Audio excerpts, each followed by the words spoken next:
Bonjour à tous, petite vidéo donc comme j'en ai pris l'habitude, et cette fois nous allons décortiquer une interview et quelques déclarations d'un des grands penseurs de ce monde, qui donc ici va nous faire part, va nous faire cadeau, va nous faire l'honneur de ses prévisions et de ses souhaits pour le monde donc à venir.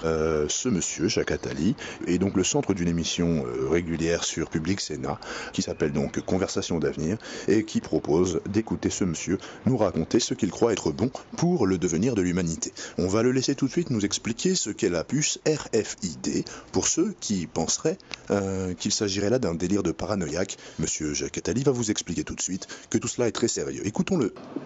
La RFID que vous avez parfaitement décrite comme étant une façon de reconnaître à distance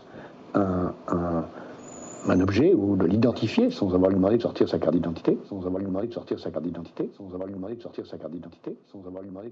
Nous voyons donc très vite que monsieur Jacques Attali n'est pas tout à fait maître de ses propos et pas tout à fait dans une maîtrise de sa démonstration. Lui qui espérait ne pas nous effrayer en nous parlant tout d'abord de la façon dont nous pourrions localiser et identifier des objets, traduit très vite le fond de sa pensée grâce à ce petit lapsus, et il nous parle donc de localiser les objets sans leur demander leur carte d'identité. Voilà, c'est très révélateur. Ayant donc involontairement et trop tôt abordé ce sujet, monsieur Jacques Attali est bien forcé de continuer sa démonstration, dont je vous laisse apprécier la teneur. Nous allons bien nous marrer. Asseyez-vous, accrochez-vous, écoutez ça. Qu'est-ce qu'on peut imaginer comme application dans le futur? Vous avez à juste titre employé le mot traçabilité. C'est évident que l'essentiel des utilisations de cette technologie, au départ, porte sur la traçabilité. Tout ce que vous avez décrit, c'est la traçabilité, soit des objets, soit des personnes. Donc voilà, interrogé par l'aimable personne en face de lui, Jacques Attali donc corrobore à nouveau cette affirmation qui est la nôtre, à savoir, certaines personnes trouvent tout à fait acceptable de pouvoir localiser, pister n'importe quel être humain de par le monde. Voilà, tout cela est clair. Écoutons la suite. Tout ça donne une traçabilité sur les objets absolument gigantesque, encore à venir.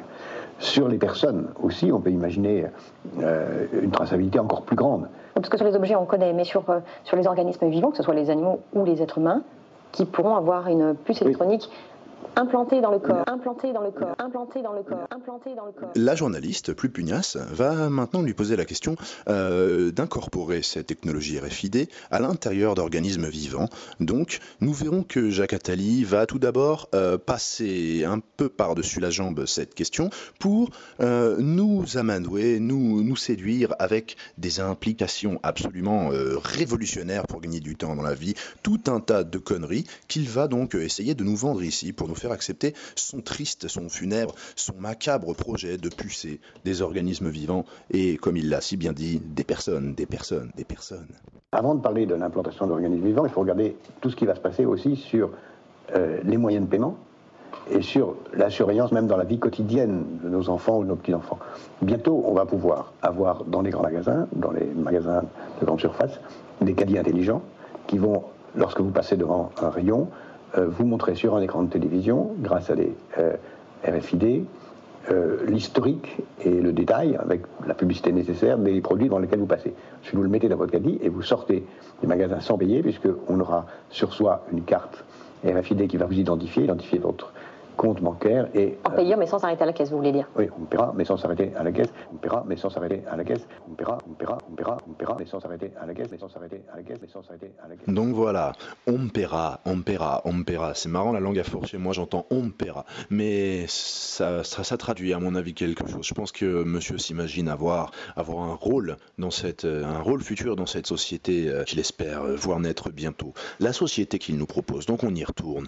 On paiera, mais sans s'arrêter à la caisse, c'est-à-dire sans accomplir l'acte de paiement qui nécessite qu'une personne physique, humaine, organique, monsieur, soit présente à une caisse pour faire ce métier et pour recevoir un salaire, de façon à pouvoir charger en argent virtuel, grâce à ce salaire, la petite puce RFID grâce à laquelle vous nous proposez que les consommateurs payent de façon automatique sans s'arrêter. À quoi sert-il de supprimer ces centaines de millions de postes? C'est la question qu'on se pose en écoutant monsieur nous parler de ces implications révolutionnaires, mais c'est vraiment formidable, hein. Voilà. Et donc on continue dans l'argumentaire à la con.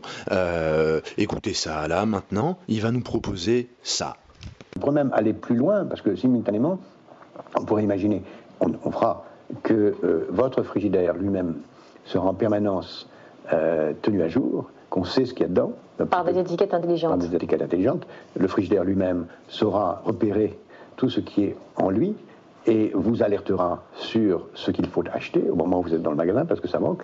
Et au moment où vous aurez passé la caisse et vous serez en train de partir, il vous dira quelle sera la nouvelle composition de votre frigidaire et si vous n'avez pas oublié le beurre ou les œufs ou autre chose qui est vital et qui n'est pas là. Mais alors ça c'est formidable pour aider les ménagères dans leur vie de tous les jours. Mais alors ça c'est formidable.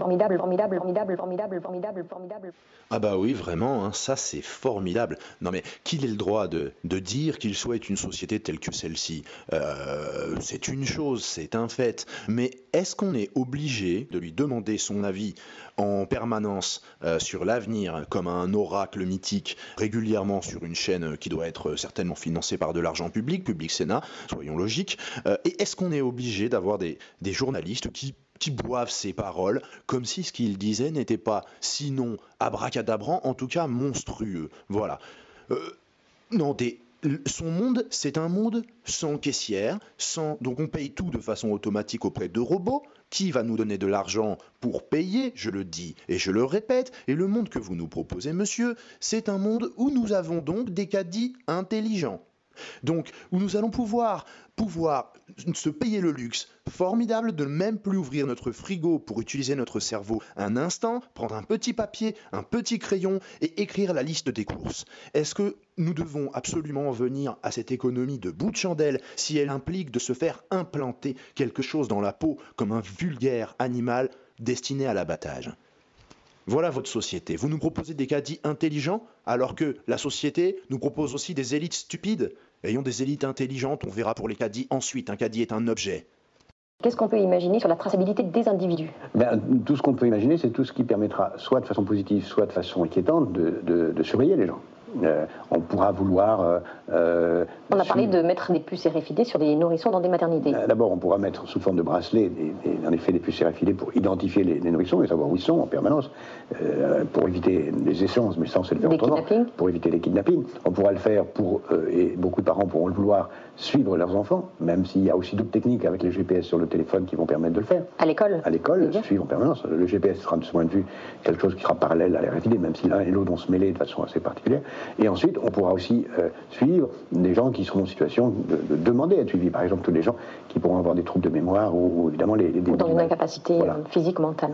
Voilà, donc toujours, hein, comme pour nous faire accepter n'importe quel projet liberticide, ou ici, franchement, réifiant, déshumanisant, déshumanisant tout à fait, un digne projet, monsieur va bien sûr, comme ça se fait si souvent, nous prendre par les sentiments, va nous parler des bébés que nous pourrons localiser à n'importe quel moment, ainsi que des personnes qui sont handicapées ou qui ont des problèmes mentaux, qui pourront demander à être suivies, mais bien entendu, les personnes qui ne sont pas capables de s'occuper d'elles-mêmes ont souvent tout à fait conscience et vont aller faire ces démarches et vont les faire de leur plein gré. La société tout entière sera certaine, bien sûr, monsieur Jacques Attali, que tout cela est fait dans son intérêt.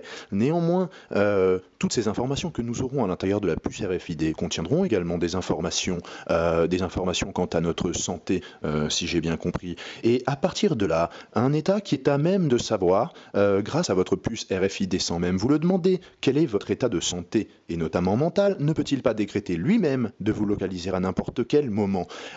Autre chose, cette sécurité dont vous nous parlez, existant déjà dans les bracelets pour les nourrissons par exemple, on peut toujours mettre une puce dans un téléphone portable. Eh bien, vous nous proposez bien la RFID pour éviter que ces personnes kidnappées, eh bien tout simplement, on détruise leur téléphone portable ou on arrache leur bracelet. Donc il s'agira bien de le leur implanter, sinon ça n'a aucune utilité. Et quand bien même vous l'implanteriez, monsieur, un coup de scalpel, et nos enfants seront en plus, s'ils ont la chance de n'être que kidnappés et non pas violentés, ils seront nécessairement mutilés pour arracher cette puce. Et les personnes qui auront donc accepté de l'implanter comme un moyen de paiement ne se feront plus seulement détrousser de leur porte-monnaie, mais inciser la peau. C'est très intéressant. Quel progrès, quelle puissance intellectuelle, hein ? On a envie de dire, au-dessus c'est le soleil. Mais en effet, comme toujours, les progrès techniques sont des choses qui apparaissent lentement. En général, il faut 40 ou 50 ans depuis la première idée jusqu'à la généralisation. Et en général, il faut trouver un cas particulier de départ qui est presque toujours une opération militaire.